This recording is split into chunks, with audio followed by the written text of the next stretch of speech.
Reportagem especial.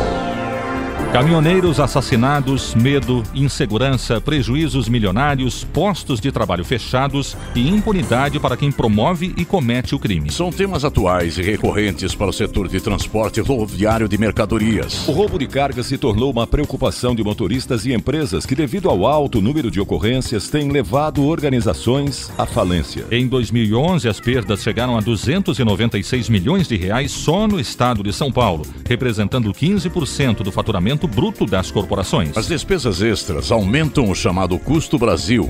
Já os valores são repassados para os produtos. Esses são alguns dos assuntos abordados na série de reportagens Os Descaminhos do Transporte de Carga no Brasil, que a Rádio Bandeirantes apresenta nesta semana. Num raio de 150 quilômetros da capital paulista, ocorrem 50% de todos os roubos do Brasil. Segundo a polícia, boa parte dos crimes tem a participação de funcionários das transportadoras e pessoas envolvidas no processo de tratamento das mercadorias. Grande desafio das autoridades continua sendo identificar os receptadores e, mesmo quando isso acontece, as penas brandas incentivam a continuidade da prática ilícita. Há 6 anos, uma lei criou um sistema nacional de combate ao crime, mas a norma não foi regulamentada pelo Executivo e existe apenas no papel. Escutas telefônicas autorizadas pela Justiça revelam a audácia e a ousadia dos ladrões que, mesmo sabendo da possibilidade de estarem sendo monitorados, não se intimidam. No primeiro capítulo, os locais mais visados pelas quadrilhas. Repórter Cláudio Junqueira.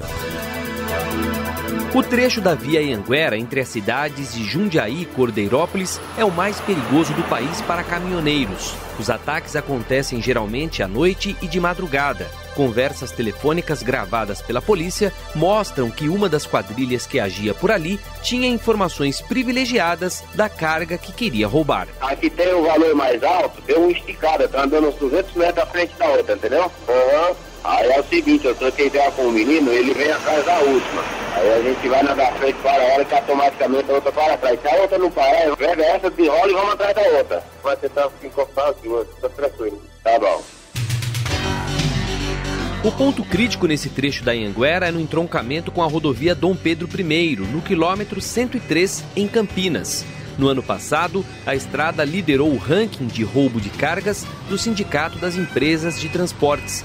Foram 217 assaltos, 23 a mais do que em 2010. Com detalhes da mercadoria, os assaltantes se preparam para cometer o crime, explica o tenente-coronel Valdeci Coleta, do policiamento rodoviário. Ninguém sai na rodovia, vamos roubar um caminhão qualquer. Isso não acontece. E que aquela mercadoria já tem um destino certo. Agora, da onde vem essa informação, que é outros 500. A Anhanguera tem 480 quilômetros entre São Paulo e Minas Gerais. É visada pelas quadrilhas por ligar o estado mais rico do Brasil às regiões central e norte do país, por onde passa boa parte da produção da Zona Franca de Manaus. Outro atrativo são as empresas de informática instaladas no principal polo do estado, que fica em Campinas. Muitos roubos têm ocorrido logo após a saída do território paulista.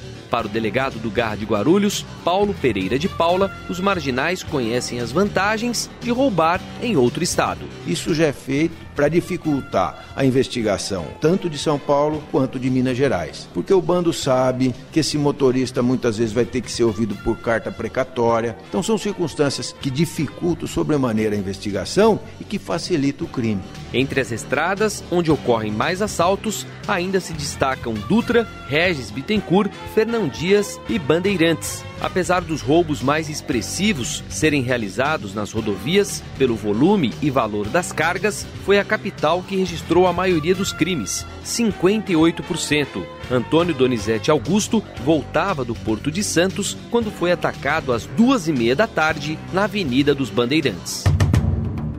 Parei no semáforo, quando eu vi, os caras já me abordaram, pularam no estribo, tava armado. Dali já me colocaram numa perua Kombi, me levaram pro cativeiro e me soltaram às 11 horas da noite. A gente não tem mais sossego, né? A vida não fica normal mais, né? Nos últimos 2 anos, as quadrilhas agiram mais às terças, quartas e quintas-feiras. O período preferido foi o da manhã, entre 10 e meio-dia. A Zona Leste, apesar de concentrar poucas empresas e transportadoras, foi a região onde ocorreram mais roubos. As organizações criminosas não querem apenas a mercadoria, revela o presidente do CETCESP, Francisco Pelúcio. Hoje está insuportável o roubo de carga para as empresas de transportes. A carga desaparece, a carreta aparece de volta em algum lugar por aí, mas o cavalo também, infelizmente, nós não temos tido retorno de quase nada desse tipo de evento. O caminhão é vendido em desmanches